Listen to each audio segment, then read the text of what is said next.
The world didn't end with a scream or a crash, but with the clinking of a silver fork against a porcelain plate, followed by a silence so heavy it felt like it would crush my ribs. I looked at the man I loved, the man I thought I knew better than my own reflection. Mark was sitting there, his expensive navy suit perfectly tailored, his gray-flecked hair catching the warm light of the chandelier, but his composure was cracking like thin ice. I looked down at his hands, those strong, capable hands that had held my face so gently just an hour ago. They were shaking, violently. The wine in his glass rippled, creating tiny, terrified waves that mirrored the storm suddenly raging in my heart. My father, the man who had raised me with a tenderness that defied the cruelty of this world, was no longer sitting at the head of the table.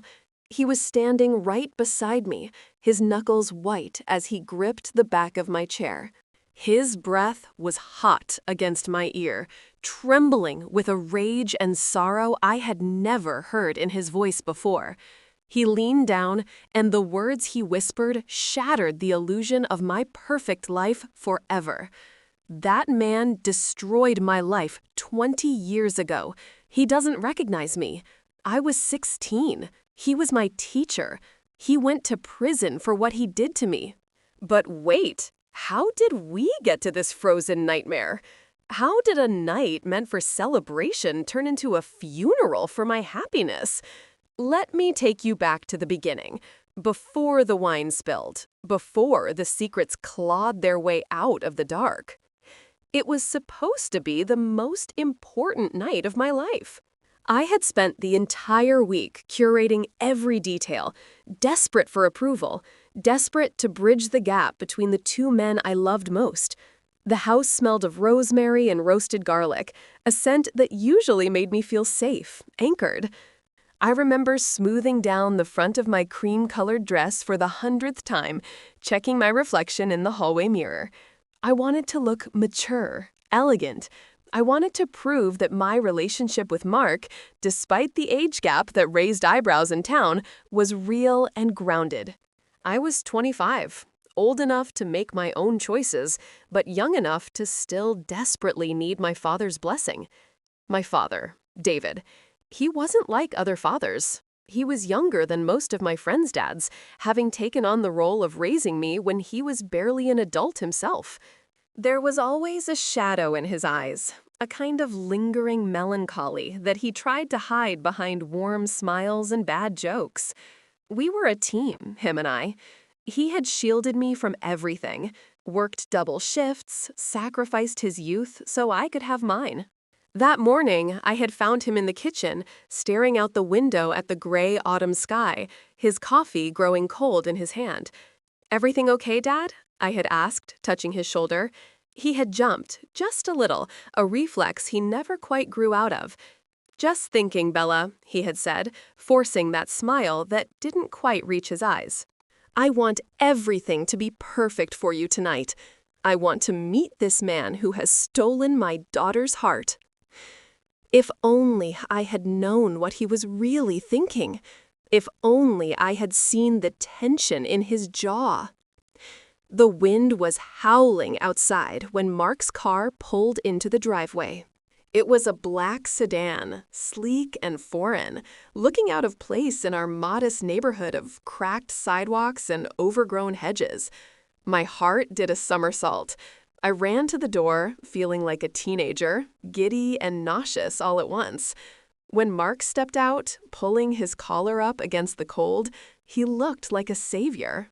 He was 45, distinguished, with a voice like velvet and eyes that usually held a confident sparkle. He carried a bottle of expensive vintage wine and a bouquet of white lilies. "Ready?" he asked, kissing my forehead. His lips were cold from the wind, but his smile was warm. "I'm nervous," I admitted, squeezing his hand. "My dad, he's protective." Mark chuckled, a low, rumbling sound. "Fathers always are. Don't worry, Isabella. I'm good with people. I'm a charmer, remember?" I led him inside, out of the biting cold, and into the golden warmth of the hallway. The contrast was sharp, the safety of the home versus the chaos of the world. I took his coat. He looked around, assessing the small, tidy living room, the family photos on the mantel, the worn rug. He didn't sneer, but there was a detachment in his gaze, like a tourist visiting a quaint museum. "David," I called out, my voice trembling slightly, "we're here." My father emerged from the kitchen, wiping his hands on a dish towel. He was wearing his best button-down shirt, the blue one I had bought him for his birthday. He looked so young, so vulnerable in that moment, trying to be the patriarch.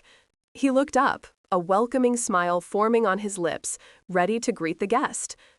And then, time stopped. It wasn't dramatic at first. It was a subtle shift in the air pressure. My father's step faltered, just for a fraction of a second. His eyes locked onto Mark. Mark, confident and oblivious, extended his hand, flashing that charming, practiced smile. "Mr. Waiting for the last name, a pleasure to meet you," Mark said smoothly. My father didn't take the hand immediately. He stood there, frozen, his eyes widening, pupils dilating, as if he were seeing a ghost. I saw a bead of sweat instantly form on his temple. The color drained from his face, leaving him a sickly, ash gray. "Dad," I whispered, stepping closer. My father blinked, a rapid, fluttery motion. He seemed to swallow a scream. He forced his hand out, a mechanical, jerky movement. The handshake was brief. Mark didn't notice the tremors in my father's fingers, or if he did, he attributed it to nerves. Mark didn't recognize him. Why would he? 20 years is a lifetime. My father was a boy then, a victim. Now he was a man, weathered by survival. Mark was the one who had stayed the same, preserved by privilege and arrogance. "Nice to meet you," my father said. His voice was unrecognizable.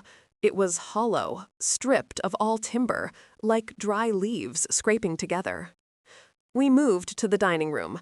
I was chattering nervously, filling the silence, talking about the traffic, the weather, the wine. I poured the wine. The crimson liquid swirled in the glasses. I watched them sitting opposite each other. The contrast was visceral.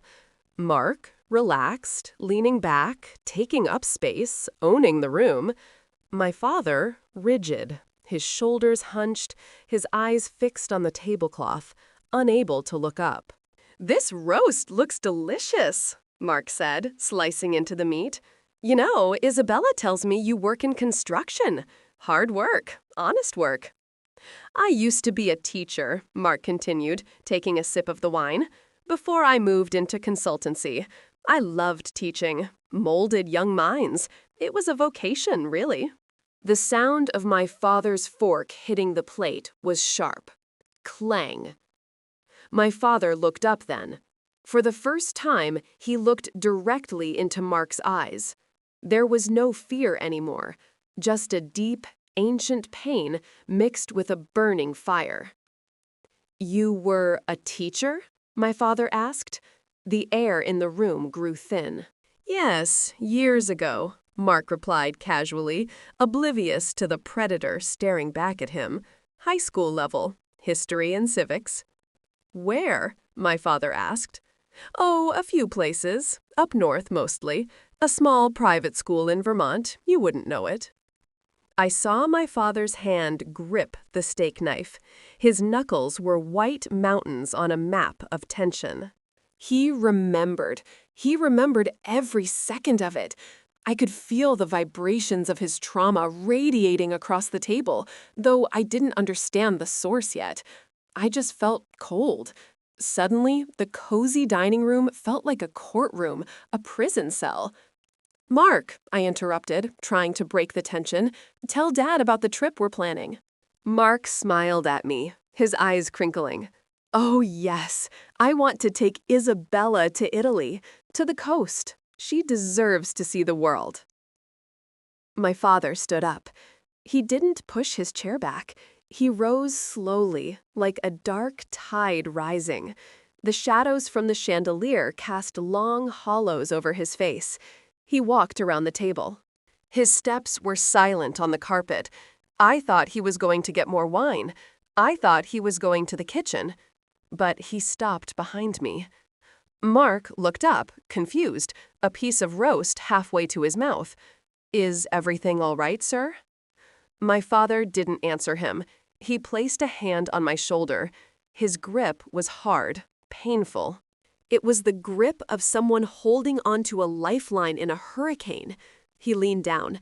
I could smell the faint scent of his cologne mixed with the metallic tang of pure adrenaline. That was when he whispered it. That man destroyed my life 20 years ago. He doesn't recognize me. I was 16. He was my teacher. He went to prison for what he did to me. The words didn't make sense at first. My brain rejected them. Mark? My Mark? The man who bought me flowers and read poetry? A criminal? A predator? And my father? My brave, strong father? A victim? The math crashed into my head. 20 years ago. My father would have been 16, a child. I looked up at Mark. The silence stretched, elastic and terrifying. Mark was looking at my father now, really looking at him, not as the girlfriend's dad, but studying the structure of his face, the shape of his jaw, the eyes. I saw the moment of recognition hit Mark like a physical blow. His fork dropped. It clattered onto the china, spinning before settling. His mouth opened slightly, but no sound came out. The arrogance evaporated. The charm dissolved. He wasn't a distinguished consultant anymore. He was a man caught in a spotlight he thought he had escaped 2 decades ago. "David?" Mark breathed. The name came out as a question, a plea, a horror. I looked at Mark's hands. They were resting on the white tablecloth. They were shaking. The tremor started in his fingers and moved up his wrists. He tried to clasp them together to stop it, but he couldn't. He was terrified. The room spun. I felt bile rise in my throat. The man I loved was sitting across from the man who raised me, and a chasm of unspoken horror lay between them. The cozy dinner, the roast lamb, the blue dress, it was all a lie, a grotesque pantomime painted over a rotting tragedy. "Get out," I whispered, but my voice was too small. My father didn't whisper. He straightened up, removing his hand from my shoulder. He walked to the head of the table, picking up the carving knife. He didn't raise it. He just held it. I said, "Get out of my house," my father said. His voice was low, terrifyingly calm. "Before I kill you." Mark scrambled back, his chair screeching against the floor, toppling over. He looked small now, pathetic. He looked at me, his eyes pleading for understanding, for me to save him. "Isabella, please, it's not—" "Don't speak her name," my father roared. The sound was primal, tearing from his throat, carrying 20 years of nightmares. "You don't get to look at her. You don't get to breathe the same air as her." I was paralyzed. Tears streamed down my face, hot and stinging. I looked at Mark, waiting for him to deny it, waiting for him to scream that it was a mistake, that my father was crazy. But he didn't. His guilt was written in the sweat on his upper lip, in the way he couldn't meet my father's eyes. He stood up, stumbling, backing away towards the hallway. "I paid for it," he stammered, his hands raised in surrender. "I did my time, David. It was a long time ago. It was complicated." "It wasn't complicated," my father yelled, stepping forward. "I was a child. You were 30. You took everything from me." The injustice of it hit me then. The inequality of the world. Here was Mark, in his Italian suit, living a life of luxury, having paid his time and moved on.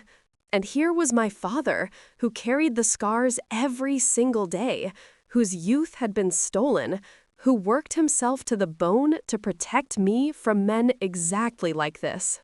Mark had let Mark reinvent himself, while my father was still trapped in that classroom 20 years ago. Mark reached the door, fumbling with the latch. "I'm leaving," he said, his voice cracking. "Isabella, I'm sorry." I couldn't move. I watched the door slam shut. The sound echoed through the house like a gunshot. Then, silence. The wind howled outside, louder now. I turned to my father. He was standing in the middle of the room, the knife still in his hand. He was trembling now, his whole body shaking. He dropped the knife. It hit the floor with a dull thud. He collapsed onto the rug, burying his face in his hands, sobbing. Deep, wrenching sobs that shook his narrow shoulders. I slid off my chair and crawled to him. I wrapped my arms around him, rocking him like he had rocked me 1,000 times when I was scared of the dark. But the darkness was here now, inside the house, and I didn't know how to chase it away. "Dad," I whispered into his hair, "I'm here. I'm here." He looked up at me, his eyes red and swollen, filled with a shame that wasn't his to carry. "I didn't want you to know," he choked out. "I wanted you to have a good life.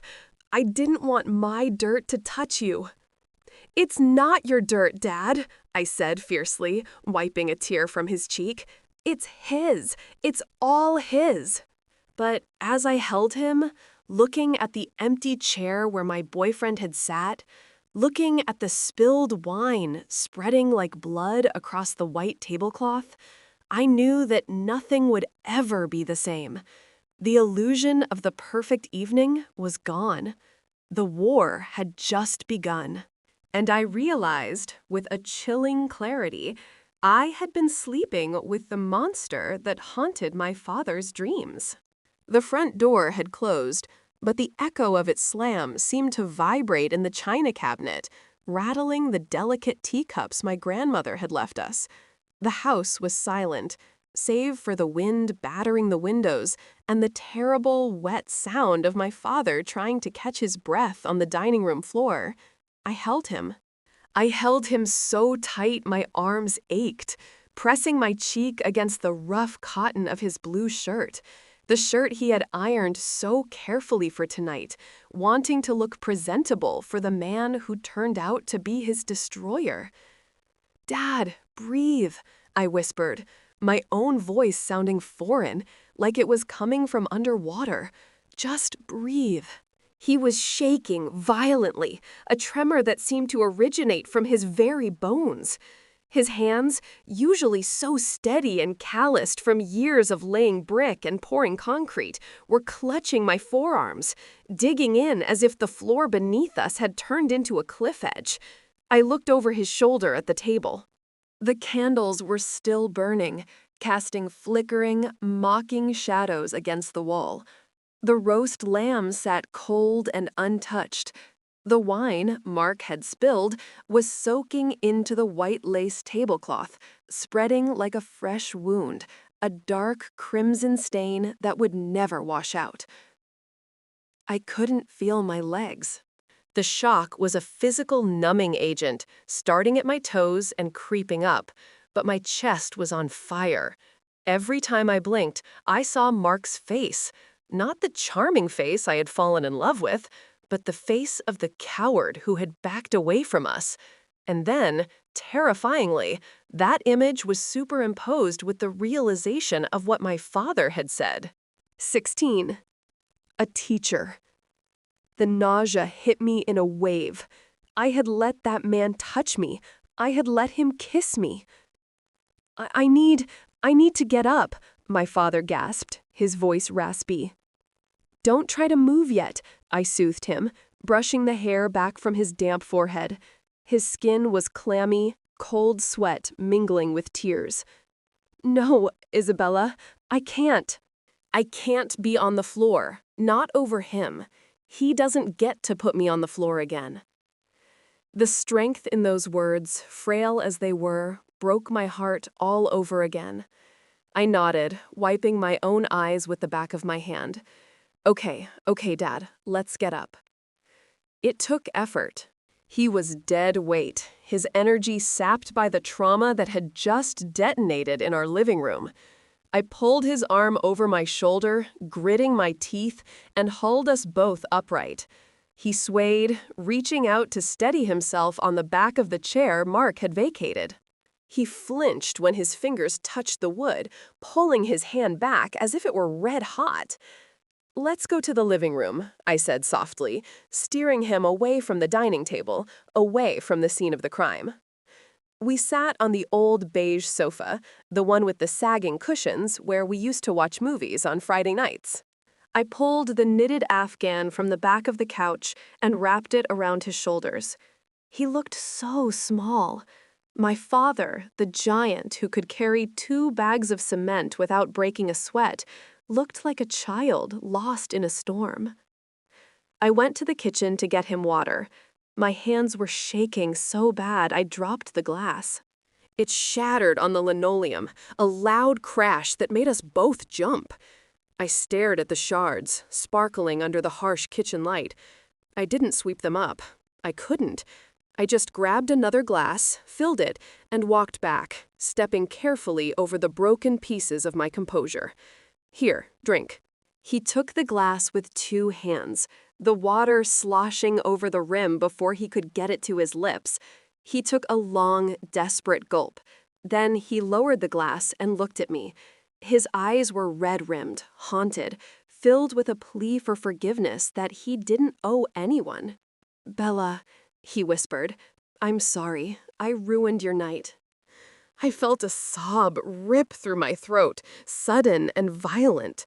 I dropped to my knees in front of him, grabbing his cold hands. "Don't you dare," I said, my voice cracking. "Don't you dare apologize. Dad, look at me." He couldn't. He looked at the floor, shame coloring his cheeks a deep, painful red. "Why didn't you tell me?" I asked, the question slipping out before I could stop it. It wasn't an accusation, it was a cry of confusion. Why did I never know? He let out a long, shuddering sigh. "Because I wanted to forget," he said, his voice barely audible over the wind outside. "Because when you were born, when I held you for the first time, I promised myself that the darkness of my life would never touch the light of yours. I wanted you to think the world was good. I wanted you to think your father was strong." "You are strong," I insisted, squeezing his hands. "You are the strongest man I know." He shook his head slowly. "No, I was a victim, Bella, for a long time. People in this town, the older ones, they remember. The trial, the scandal. It was always poor David. I didn't want you to be poor David's daughter. I wanted you to be Isabella, free." I rested my head on his knee, weeping silently. I thought about the whispers I'd heard growing up, the ways some neighbors looked at us with pity that I never understood. I thought it was because my mother had left when I was a baby. But it was this. It was this ancient, rotting secret. He was my history teacher, my father said. The words started coming out faster now, like a dam breaking. He was charismatic. Everyone liked him. He told me I was special. He told me I was smarter than the other kids. I was lonely, Bella. My own dad was gone. Mom was working 3 jobs. I just wanted someone to see me. I listened, holding my breath, terrified of the details, but knowing I needed to bear witness to his pain. He groomed me, my father said, the term sounding clinical and horrific coming from his lips. It started with extra credit, then rides home, then the rest. When I finally told, when the police came, his lawyers tried to say I wanted it. They tried to say I was the one seducing him. Rage, white hot and blinding, flared in my chest.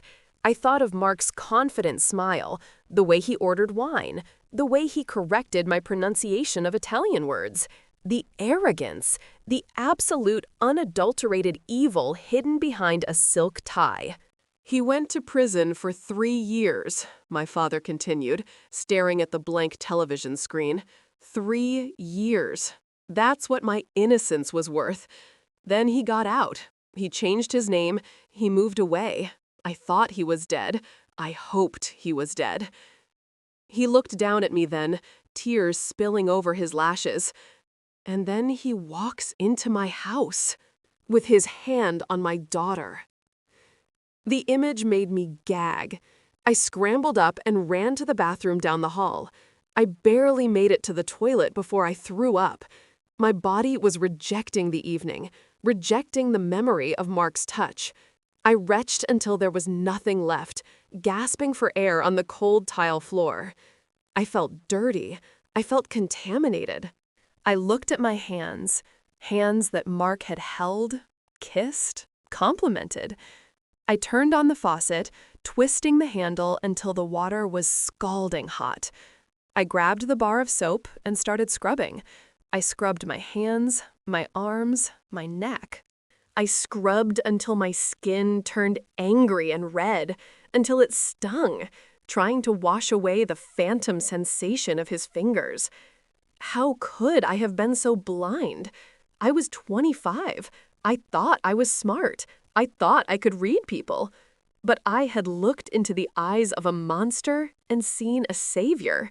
I had brought the wolf right into the sheep's pen. Isabella? My father was standing in the doorway of the bathroom. He had left the safety of the blanket. He looked at me, at the red, raw skin of my arms, and he understood. He didn't say anything. He just stepped into the small room and turned off the water.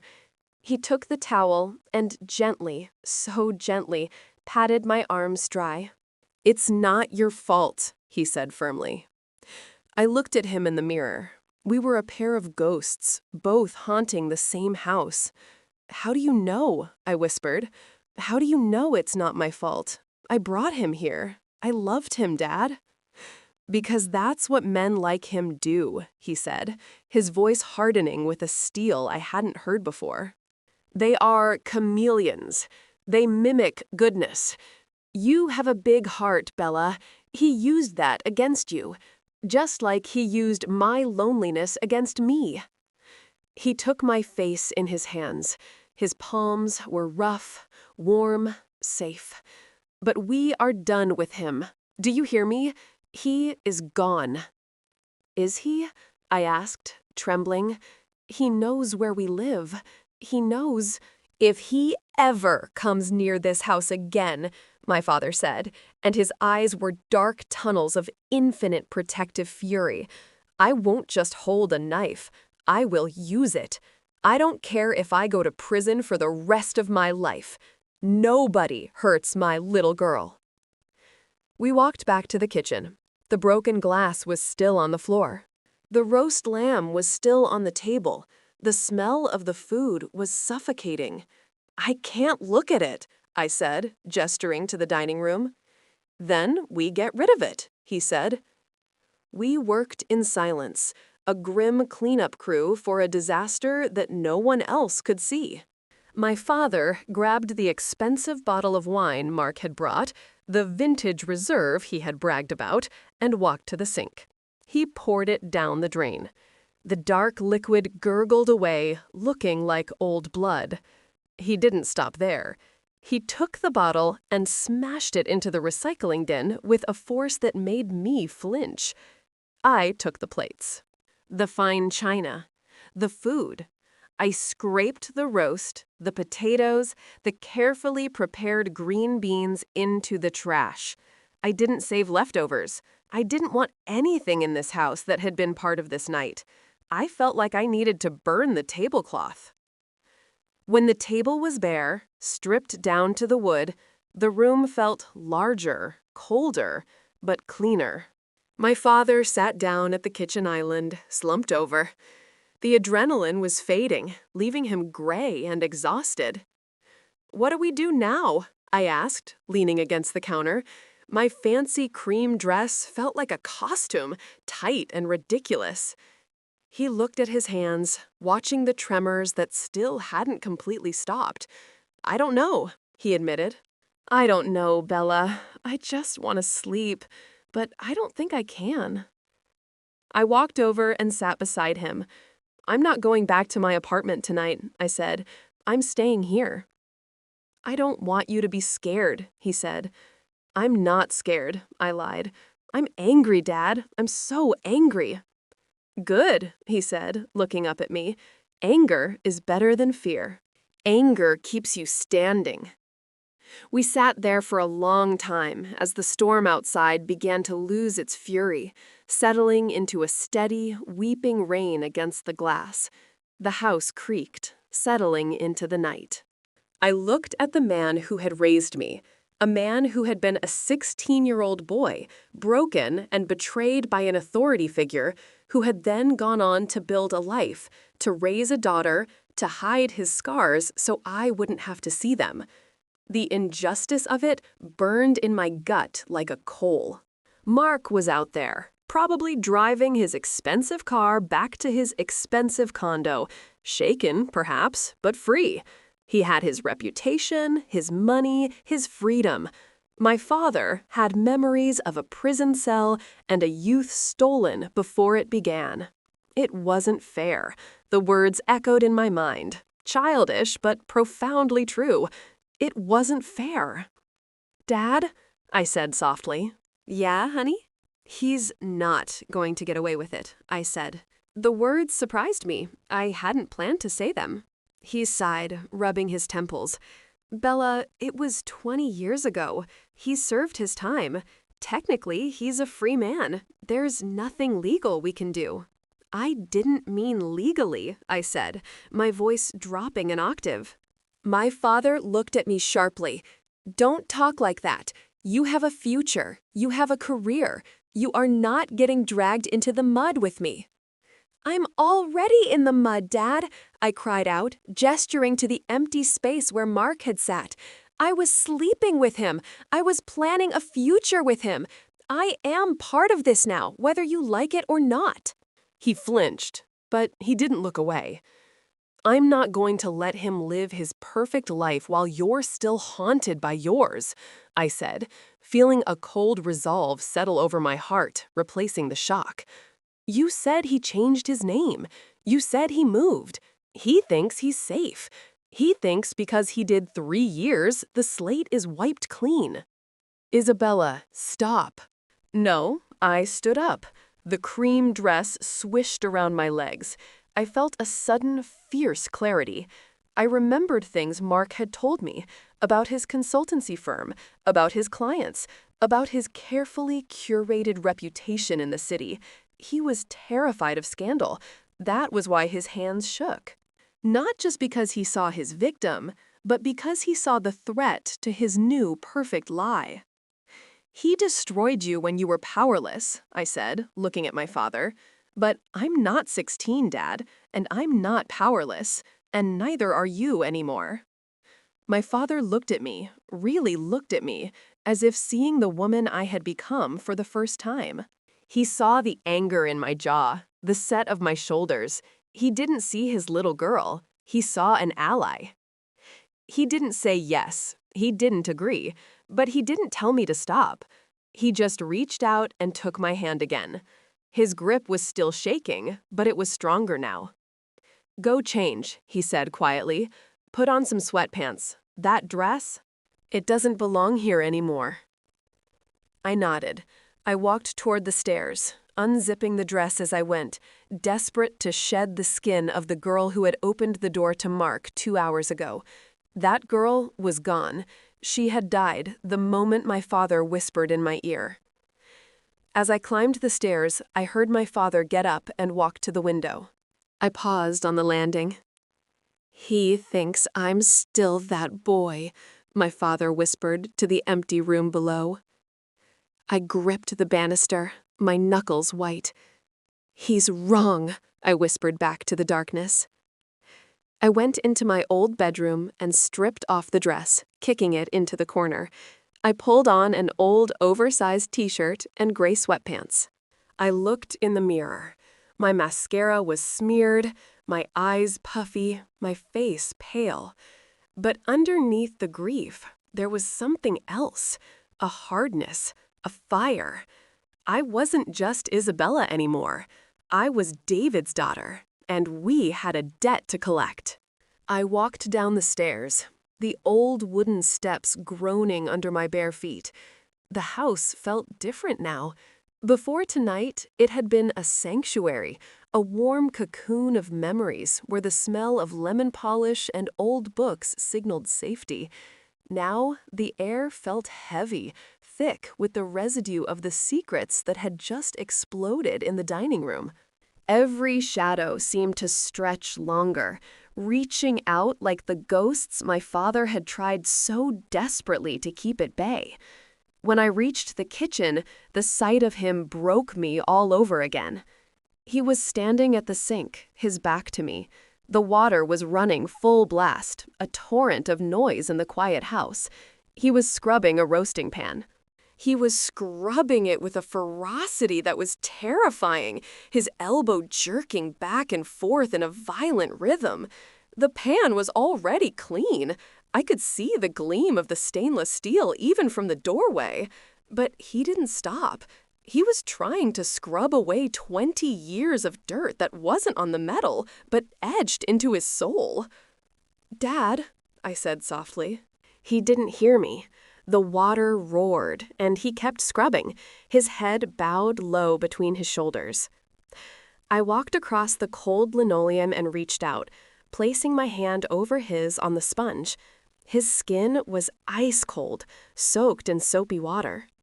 "Dad, stop, it's clean." He froze. The sponge fell from his fingers into the sudsy water. He didn't turn around immediately. I saw his chest heave, a ragged intake of breath that sounded like a drowning man breaking the surface. He turned off the faucet. The silence that rushed back into the room was ringing in my ears. "I can still smell him," he whispered, staring into the sink. "His cologne. It's everywhere, Isabella. It's in the curtains. It's on the chair. It's on me." I grabbed the dish towel and gently took his hands, drying them. They were red and raw from the hot water and the steel wool. These were the hands that had braided my hair before school when my mother left. These were the hands that had built the patio out back, stone by stone, so I would have a place to play. They were good hands, honest hands. "We'll open the windows tomorrow," I said, my voice trembling but firm. "We'll wash the curtains. We'll burn the chair if we have to. But right now, you need to sit down." He let me lead him to the small round table in the breakfast nook. He sat heavily, looking older than his 45 years. The lines around his eyes, usually crinkled with a smile when I came to visit, were now deep trenches of exhaustion. I sat opposite him, our knees almost touching. The rain lashed against the dark window pane next to us, a relentless drumming that mirrored the chaos in my heart. "Isabella," he said, his voice cracking, "you loved him." The past tense hung in the air. Loved. It felt like a word from a different lifetime. "I didn't know him, Dad," I said, feeling the bile rise again. "I loved a mask. I loved a performance." "But I took that from you," he said, shaking his head, his eyes full of that terrible, misplaced guilt. "You were happy. I saw you when you walked in. You were glowing. And I smashed it. I feel like I just destroyed your life to save my own dignity." I reached across the table and grabbed his wrists, digging my fingernails in slightly, needing him to feel the reality of my words. Listen to me, I said, leaning forward. You didn't destroy my life. You saved it. Do you understand? You saved me. He looked up, tears pooling in his dark eyes. If you hadn't stood up, if you hadn't spoken. I trailed off, the horror of the alternative path unfolding in my mind. I would have married him, Dad. I would have had children with him. I would have let that monster raise my babies. I would have spent my life sleeping next to the man who hurt you. A shudder went through me so violent my teeth clattered. The realization was a physical blow. The man I had shared my bed with, the man I had entrusted with my deepest insecurities, was the same man who had preyed on my father's innocence. It was incestuous in a spiritual, sickly way. It was a violation that transcended time. He touched my cheek, his rough thumb wiping away a tear I hadn't realized had fallen. I couldn't let him have you too, he whispered. I couldn't. When I saw his face, when I realized who he was, I thought I was having a stroke. I thought I was back in that classroom. The smell of chalk dust, the way he used to smile. That superior, quiet smile. I closed my eyes, picturing Mark's smile. The smile I had thought was sophisticated. Now I knew what it really was. Predatory. Dad, I asked, opening my eyes. The question had been gnawing at me since I was upstairs. Do you think he knew? David frowned, confused. Knew what? Knew who I was. Knew I was your daughter. My father went still. He looked out the window at the darkness, his jaw tightening. I don't know, he said slowly. I changed my last name after the trial. You know that. I took Mom's maiden name. He wouldn't have recognized Rossi. But, I pressed, my mind racing through the last 6 months of my relationship, he asked so many questions, Dad. In the beginning, he asked about where I grew up. He asked about the town. He asked about the old high school. The memory hit me like a splash of acid. We had been at dinner, early in our dating phase. Mark had been swirling his wine, just like he did tonight, and he had asked, with that casual, charming interest, did your father go to school in the city, or was he a local boy? I had told him yes. I had told him my father was a local legend for his masonry work. He knew, I whispered, the horror turning into a cold, hard knot in my stomach. He had to know. There are no coincidences like this. He didn't just stumble upon me in the city, Dad. He targeted me. My father's face went white. The blood drained from his lips. To hurt me? He rasped. To finish what he started, I said, the rage beginning to burn away the shock. To prove he could. To prove that he could take everything from you. First, your innocence, then your daughter. It was a game to him, a sick, twisted game of power. My father slammed his fist onto the table. The salt shaker jumped. I will kill him, he said. The words weren't shouted. They were stated with the flat, terrifying certainty of a man who has nothing left to lose. I will find him, and I will kill him. No, I said sharply. No, that's what he wants. He wants you to be the crazy one. He wants you to be the violent ex-convict. Because that's how the world sees victims, isn't it? He wants you to go to jail so he can be the victim this time. We are not giving him that satisfaction. I stood up and began to pace the small kitchen. My sweatpants dragged on the floor, but I felt like a warrior preparing for battle. The kitchen island, the stove, the fridge covered in magnets from our little trips, it all looked different now. It was no longer just a home. It was a fortress under siege. He has money, Dad, I said, thinking aloud. He has lawyers. He has connections. He's a consultant, whatever that means. He spins lies for a living. I have a hammer and a trowel, my father said bitterly. I'm a bricklayer, Bella. I'm nobody. You are not nobody, I shouted, spinning around to face him. You are David Rossi. You are the man who raised a daughter on his own while working 12-hour days. You are the man who taught me to read, who taught me to ride a bike, who taught me that integrity is worth more than gold. And he is a parasite in a $3,000 suit. I walked over to the trash can where we had scraped the dinner. I looked at the waste. The waste of food, the waste of time, the waste of love. He thinks he's safe because of the time that's passed, I said, my voice dropping low. He thinks the statute of limitations protects his reputation. He thinks because you're a man, people won't care. Because society doesn't like to talk about what happens to boys. My father looked down at his hands, shame coloring his neck. They don't, he murmured. They laughed, Bella, back then. Even the cops. They made jokes. Lucky kid, they said. My heart broke for the 16-year-old boy he had been. Alone, confused. Mocked by the very people supposed to protect him. I walked back to him and knelt by his chair, forcing him to look at me. They won't laugh now, I vowed. I'm not 16, and I have a voice. I have the internet. I have his clients' names. I saw his files, Dad. I know who he works for. What are you saying? He asked, fear flickering in his eyes. I'm saying we're going to burn his world down, I said. Not with fire, not with a knife. We are going to take the one thing he values more than anything, his image. We are going to expose him. He grabbed my shoulders, his grip tight.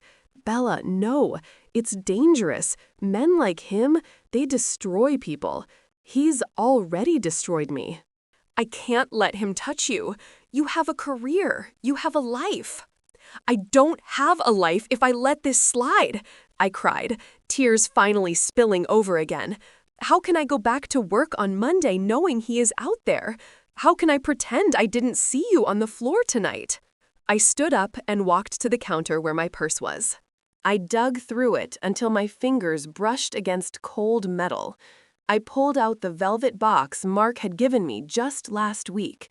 Earrings, diamond studs, expensive, tasteful, bought with money he earned by charming the world while my father carried bricks in the sun. I walked to the back door. Open it, I said to my father.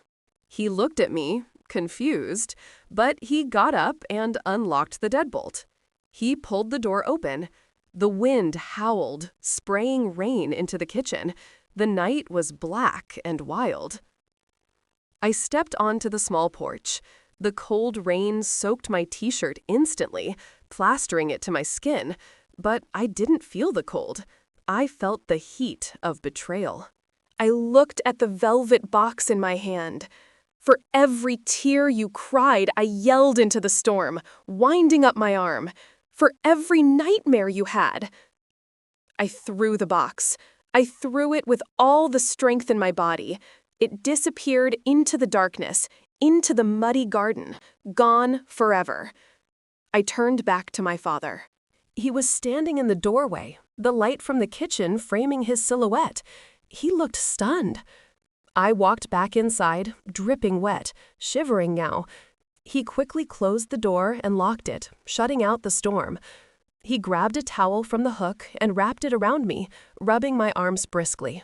"You're crazy," he said, but there was a hint of a smile, a sad, small smile, on his lips. "Just like your mother." "No," I said, my teeth chattering. "I'm just your daughter." He pulled me into a hug, burying his face in my wet hair. We stood there in the kitchen, swaying slightly. The horror of the evening was still there, sitting in the corners like dust. But something had shifted. We were no longer just victims of a tragedy. We were survivors of a war that had just restarted. "You know," he whispered into my ear, his voice steadier now, "when I was in prison, those 3 years, The only thing that kept me going was imagining a future where I had a family, a home, a place where he couldn't get me. I pulled back to look at him. "You have that, Dad. You have that right here." He nodded slowly. "But the walls have been breached, Bella. He came inside." "Then we build new walls," I said fiercely, "stronger ones. And we throw him into the pit outside of them." I pulled away and walked to the fridge. I needed to do something normal. I needed a task. "I'm going to make tea," I announced. "Chamomile, for both of us. And then we are going to sit on the couch and you are going to tell me everything. Every detail you hid from me. The names of the lawyers, the name of the judge, everything." He hesitated, looking like he wanted to run, to hide back inside his shell of silence. "Dad," I said, reaching for the kettle, "the secrets are what hurt us. The truth is the weapon. Give me the weapon." He took a deep breath, his chest expanding under the blue shirt. He looked at the empty table, then back at me. The fear was still there, but underneath it, I saw the glimmer of the boy he used to be, the smart, special boy that Mark had tried the snuff out. "Okay," he said softly. "Okay, Isabella." As I filled the kettle, watching the water rise, I caught my reflection in the dark window again. I looked haggard. I looked tired, but my eyes were dry. My boyfriend had been a monster. My father had been a victim. But tonight, the roles were changing. The monster had made a fatal mistake. He had forgotten that the little bricklayer boy would grow up, and he had forgotten that the bricklayer would raise a daughter who knew exactly how to swing a hammer.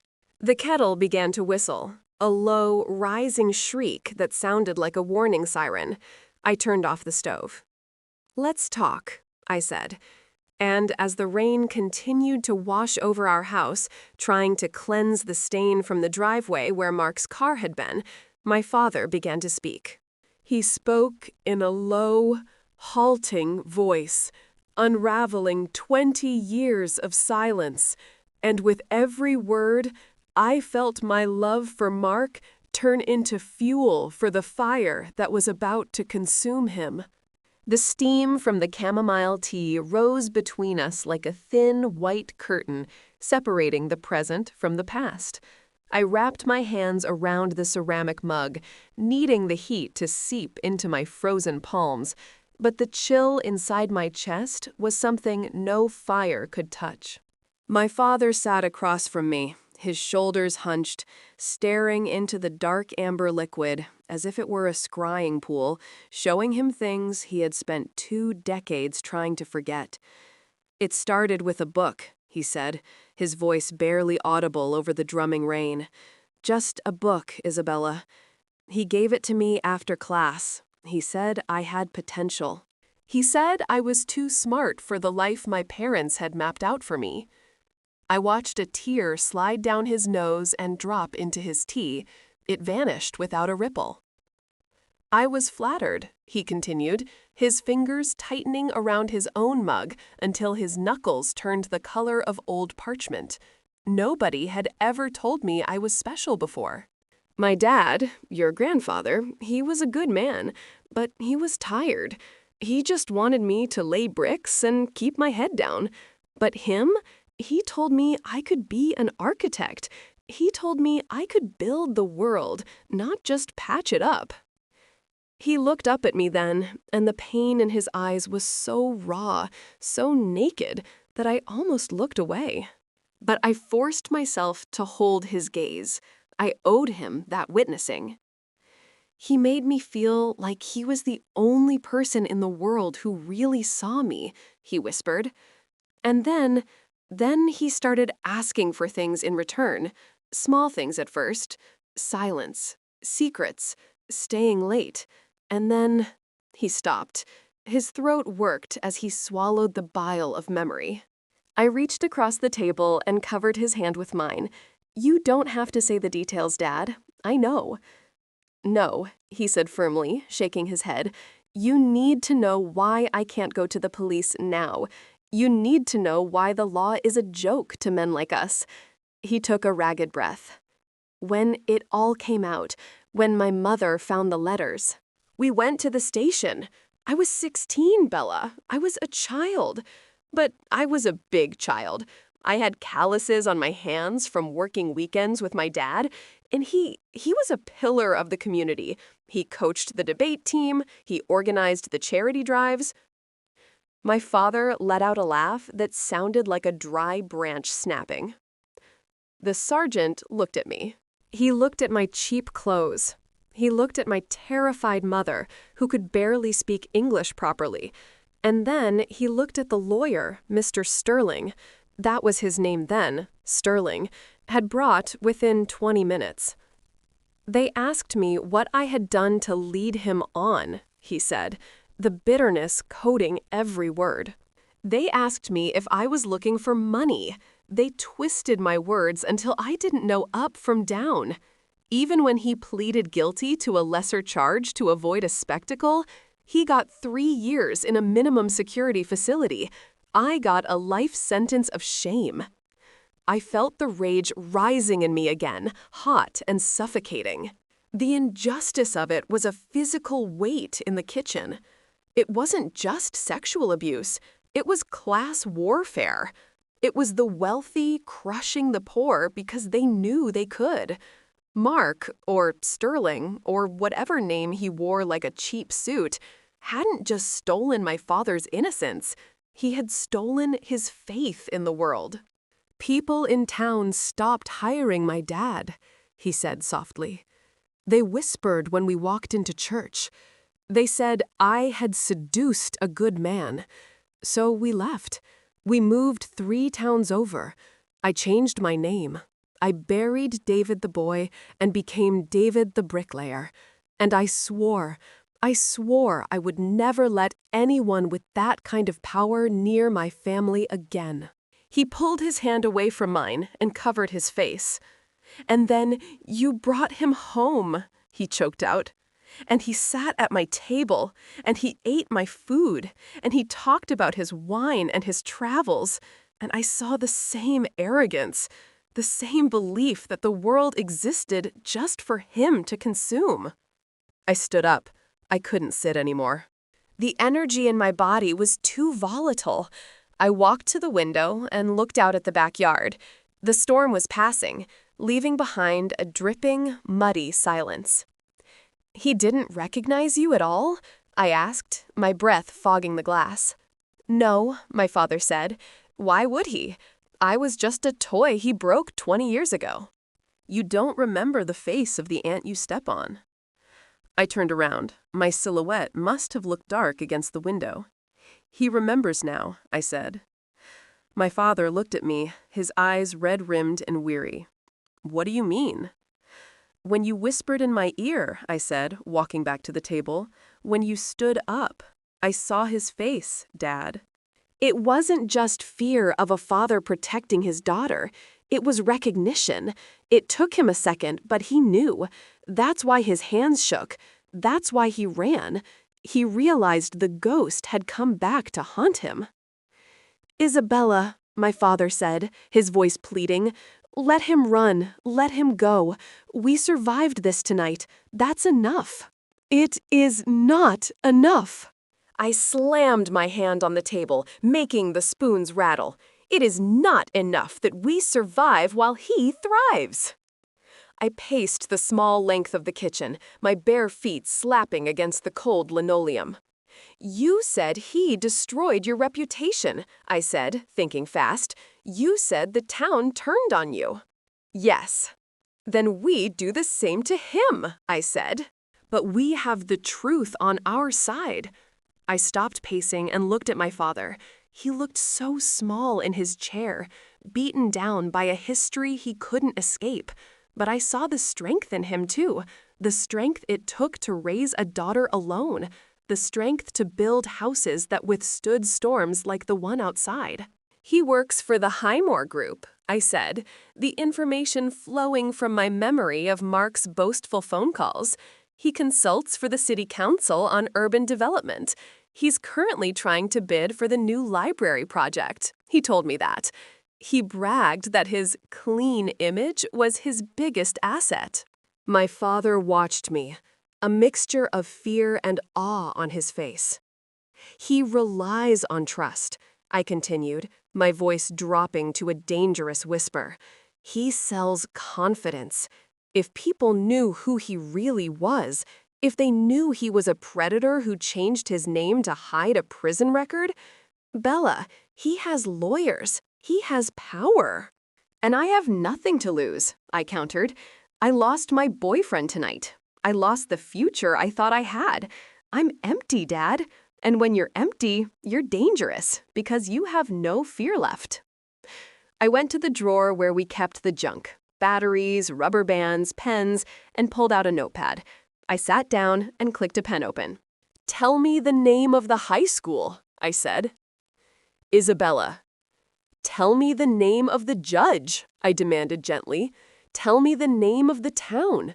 Tell me the specific dates.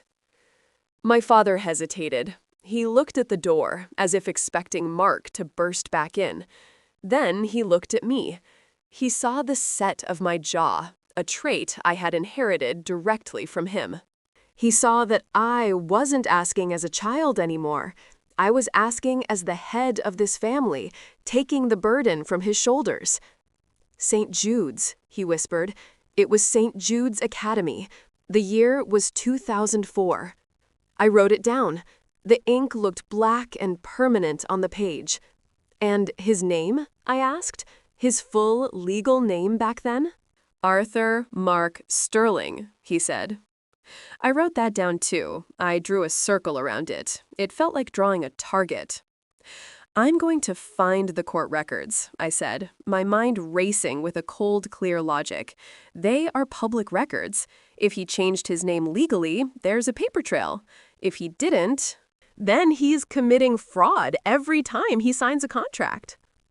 My father reached out and touched the paper, his finger tracing the name of his tormentor. He has a fiancé, I said suddenly, a memory surfacing. He mentioned an ex who was crazy, but maybe she wasn't an ex. Maybe she was another victim, or maybe he has a new one lined up after me. I looked at my father. We are going to find everyone, Dad. Every brick he laid in his new life, we are going to pull out. He wasn't crying anymore. The shock was fading, replaced by a slow burning realization. He wasn't alone in the dark anymore. You look like your grandmother when you're angry, he said, a faint ghost of a smile touching his lips. She never forgave anyone either. Forgiveness is for people who are sorry, I said, closing the notebook. He isn't sorry. He's just sorry he got caught. I stood up and went to the kettle to reheat the water.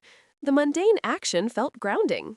We were plotting the destruction of a man's life, but we still needed tea. We still needed to be warm. Dad, I said, keeping my back to him, did he ever try to contact you after he got out? The silence stretched for a long moment. Once, my father admitted quietly. I spun around. When? 5 years ago. A letter came to the house. No return address, just a note. What did it say? I felt the air leave my lungs.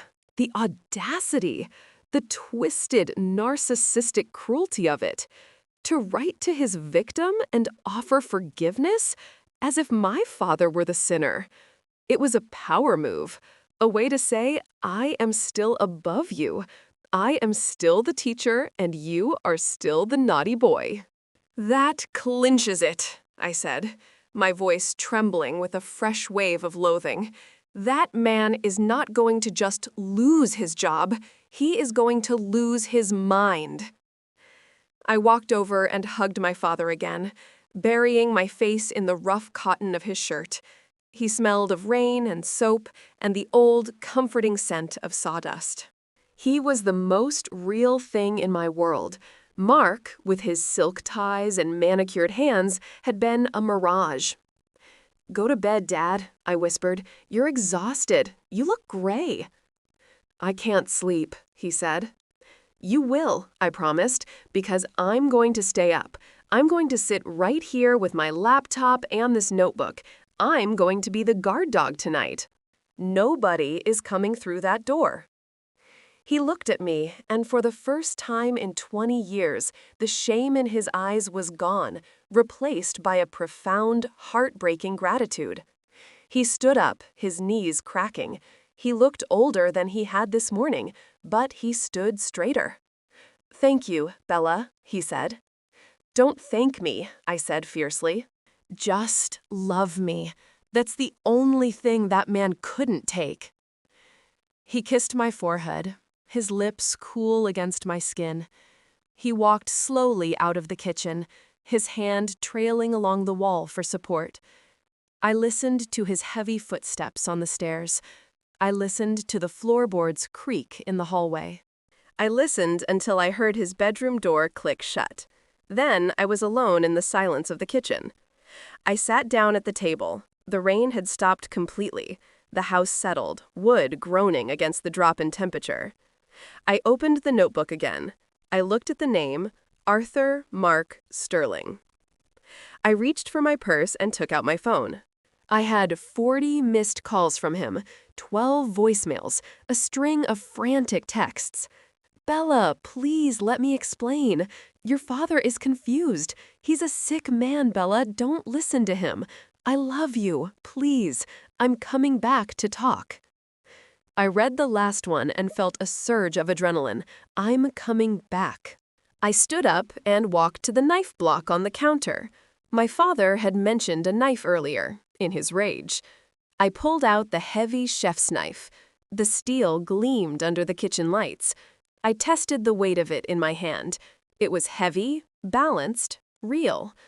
I wasn't going to use it. I wasn't my father. I wasn't trapped in a room with no exit. But I placed it on the table next to the notebook. A symbol, a reminder. I opened my laptop.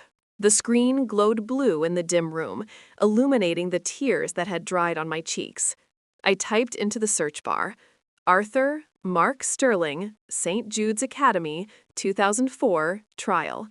The little circle spun. I waited. And as the results began to populate the screen, old newspaper archives digitized and forgotten, scandalous headlines from a small town 20 years ago, I felt a cold, hard smile spread across my face. Local teacher arrested in scandal involving student. Sterling pleads guilty. There was a photo, grainy, black and white.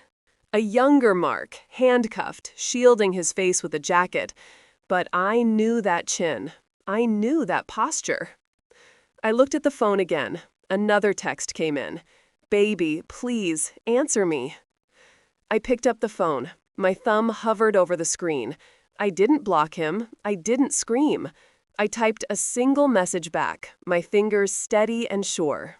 "I know who you are, Mr. Sterling, and tomorrow everyone else will too." I hit send. Then I put the phone down, took a sip of the cold chamomile tea, and began to read the court transcripts. The night was long, but I was wide awake. The sheep had invited the wolf in, yes, but the wolf had forgotten that sheep are raised by shepherds. And tonight, the shepherd was hunting. The screen of my laptop blurred as I read the words, not because of the resolution, but because my eyes were swimming with a toxic mixture of exhaustion and rage. The article was from a local gazette dated 21 years ago.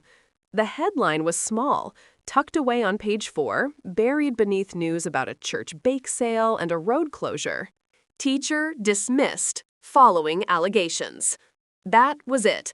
That was the headline that marked the end of my father's innocence. It was so sterile, so clinical. It didn't mention the nights he spent crying in the dark. It didn't mention the way his own community turned their backs on him. I scrolled down, my finger trembling on the trackpad. There were quotes from the school board. Mr. Sterling has chosen to resign to pursue other opportunities. Resign. Not fired, not arrested in front of the whole school. He was allowed to walk away with his dignity intact, while my father was left to sweep up the shards of his life. I felt a scream building in my throat, a primal sound that wanted to tear through the silence of the sleeping house, but I swallowed it down. It tasted like bile. Screaming wouldn't help. Screaming was what victims did. Tonight, I was the judge, the jury, and the executioner. I reached for the cold mug of tea, my hand shaking so badly that liquid sloshed over the rim and stained the wooden table. I stared at the stain. It looked like a bruise on the wood. I thought about Mark. I thought about the way he scrutinized the wine list at dinner, the way he corrected my pronunciation of French dishes, the way he would place a hand on the small of my back, a gesture I once thought was protective, but now realized was possessive. It was the touch of a man who believed he owned things, who believed he owned people. A wave of nausea rolled over me, so violent and sudden that I had to push the chair back and rush to the kitchen sink. I retched, dry heaving until my ribs ached, my body trying to expel the physical memory of his touch. I ran the tap, splashing freezing water onto my face, gasping for air. The water dripped from my chin, mixing with the tears I hadn't realized I was shedding. I looked up at the window above the sink. My reflection was a ghost, pale, hollow-eyed, hair matted to my forehead. But behind that ghost, I saw my father. I saw the genetic echo of his jawline, the stubborn set of his brow. "I am not weak," I whispered to the glass. "I am David's daughter." I walked back to the table and sat down. My phone buzzed again. It vibrated against the wood like an angry insect. "Bella, stop this. You're being irrational. I can explain everything. It was a misunderstanding. The boy was obsessed with me." The boy. He called my father the boy. Something inside me snapped. It wasn't a loud snap. It was the quiet, terrifying sound of a final tether breaking. I picked up the phone. I didn't tremble this time. My fingers were ice cold and steady. I didn't text back. I hit the call button. I brought the phone to my ear. It rang once. "Bella, thank God."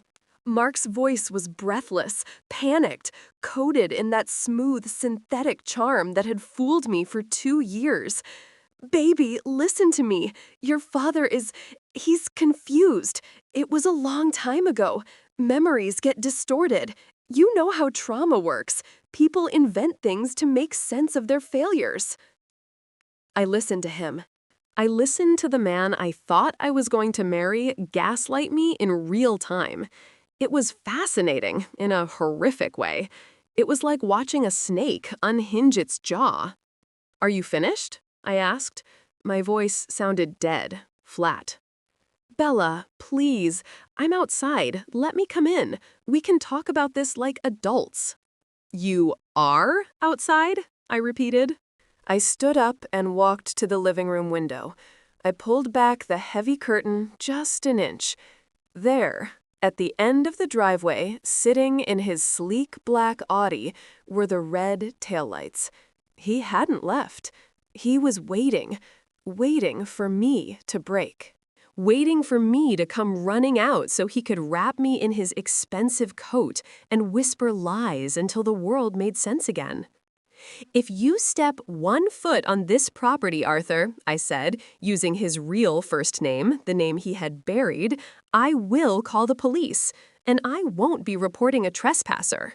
I will be reporting a violation of the sex offender registry requirements." There was a silence on the other end of the line, a heavy, suffocating silence. "You checked?" he whispered. The charm was gone. The voice was cold, stripped of its polish. "I found the court documents, Mark. I found the plea deal. I found the judge's notes. I know you weren't supposed to leave the state of Ohio for 5 years. I know you changed your name legally 3 months after your probation ended. I know everything. You're making a mistake, Isabella. You're destroying your own future. I can give you the world. Your father, he's a bricklayer. He's nobody. He can't give you anything but his own pathetic baggage. My father, I said, feeling the tears start again, hot and fierce, built the house you are staring at with his own 2 hands. He built a life out of the rubble you left behind. He is twice the man you will ever be. I'm going to drive away, Bella. And if you're smart, you'll forget this happened. Because if you come after me, I will bury you. I have lawyers who cost more than your father makes in a decade. Come at me, I hissed. Spend every penny. Because I'm going to email the Highmore Group in 5 minutes. I'm going to email the city council. I'm going to email the news station. I've already attached the PDFs. The moment I hang up this phone, I hit send. Don't you dare. Goodbye, Mr. Sterling. I hung up. I didn't wait. I walked back to the kitchen, my heart hammering against my ribs like a trapped bird. I sat down at the laptop. The draft email was open. The subject line read, "Information regarding Arthur Mark Sterling, pending city contracts." Attached were the screenshots of the old articles, the court docket I had paid $15 to download from the state archives, and a photo of him from tonight, sitting at our table, smiling. I hovered the mouse over the send button. For a second, fear gripped me. The fear of poverty, the fear of lawsuits, the fear of the unknown. Mark was right. He was powerful. He could make my life difficult. He could ruin my career before it even started. But then I looked at the ceiling, towards the room where my father lay awake, staring at the dark. I thought about the 16-year-old boy who loved books, whose dreams were stolen by a man who claimed to be a mentor. I thought about the years of silence, the years of shame. I clicked send. The little loading bar whooshed across the screen. Message sent. I did it again. To the local news tip line. Message sent. To the head of the ethics committee for the architecture board. Message sent. I sat back in the chair, the adrenaline draining out of me, leaving me shaking and hollow. It was done. The grenade was thrown. The explosion hadn't happened yet. It was the weekend, it was late. But come Monday morning, Mark's world would cease to exist. I closed the laptop. The darkness of the kitchen felt different now. It wasn't menacing. It felt protective. The house settled around me, the old wood groaning in the wind, a comforting, familiar sound. I heard a step on the stairs. I turned. My father was standing in the doorway. He had put on his old robe, the plaid one with the frayed cuffs. He looked tired, his face gray and lined, but he was standing upright. He wasn't hunching anymore. "Did he leave?" my father asked. His voice was rough with sleep and sorrow. I nodded. "He's gone, Dad. He's gone for good." My father walked into the kitchen. He didn't look at the window. He didn't look at the door. He looked at me. He walked over and pulled out the chair next to me, sitting down heavily. He reached out and took my hand. His palm was rough, calloused, like sandpaper against my skin. It was the most beautiful feeling in the world. "You didn't have to do this, Bella," he said softly. "You could have just moved on. You're young. You shouldn't have to fight my wars." "It's not your war, Dad," I said, squeezing his hand. "It's our war. You protected me my whole life. You worked double shifts so I could have braces. You wore the same boots for 5 years so I could go to the field trip. You shielded me from the ugliness of the world. Tonight it was my turn to hold the shield." He looked down at our joined hands. A single tear tracked through the stubble on his cheek. "I felt so ashamed," he whispered. "When I saw him, I felt like that kid again. Small, stupid."